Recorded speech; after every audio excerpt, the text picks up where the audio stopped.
Hello नमस्कार, सासूबाई सुंदर रेसिपीजमध्ये तुमचं स्वागत। आज मी तुम्हाला कटाची आमटी कशी करायची ते सांगणार आहे।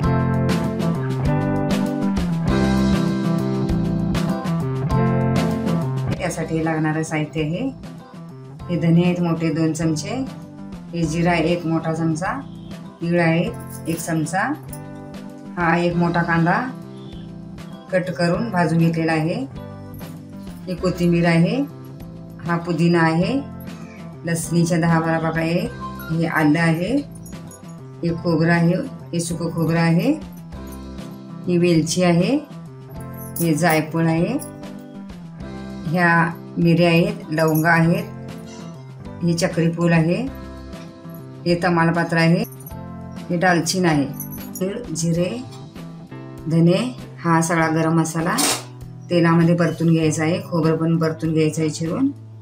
आणि ह्याला कटाची आमटी पण बोलतोय आम्ही, गावाकडे सार पण बोलतोय, येळवण्याची आमटी पण बोलतोय।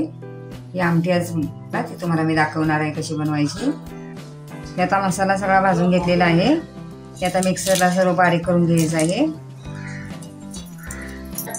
पहिला गरम मसाला बारीक करून घ्यायचा आहे। हे बघा मी डाळ हरभऱ्याची शिजवून घेतलेली आहे, त्याचं हे पाणी काढून घेतलेलं आहे, त्याची मी आता आमटी बनवणार आहे।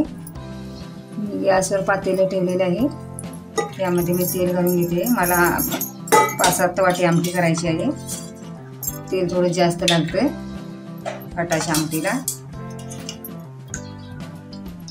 तेल गरम झालेलं आहे, त्यामध्ये छोटा चमचा आहे माझ्याकडे, हे 2 चमचे मी मोहऱ्या घालते,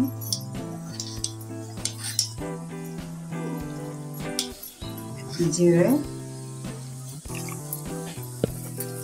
कढीपत्ता आहे, यामध्ये आता हळद घालायची आहे 1 चमचा,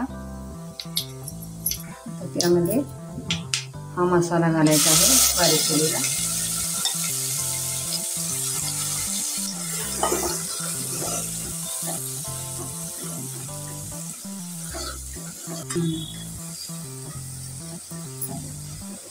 असा मसाला भाजून घ्यायचा आहे, असं तेल सुटेपर्यंत।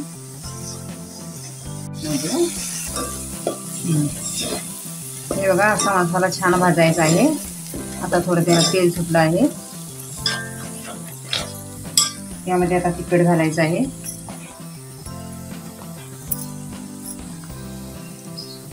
3 चमचे मी घातलेलं आहे तिखट, कारण आमचं जास्त तिखट आहे।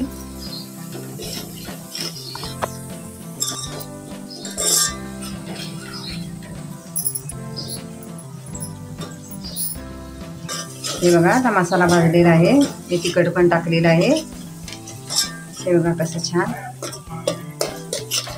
हे बघा येळवण्याचं पाणी आहे, हे टाकून द्यायचं आहे। यामध्ये मी थोडंसं गरम पाणी घालणार आहे,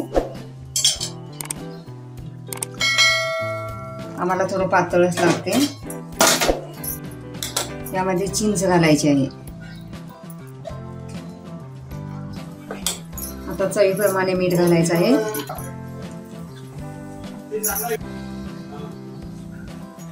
आता ह्याला एक उकळी आणायची आहे, हे बघा आता छान उकळी फुटलेली आहे, त्यामध्ये आता कोथिंबीर टाकायची आहे, खाण्यासाठी तयार आहे। बघू शकता तुम्ही। आमचा व्हिडिओ आवडल्यास आमच्या चॅनलला शेअर, लाईक, सबस्क्राईब करायला विसरू नका। तोपर्यंत धन्यवाद।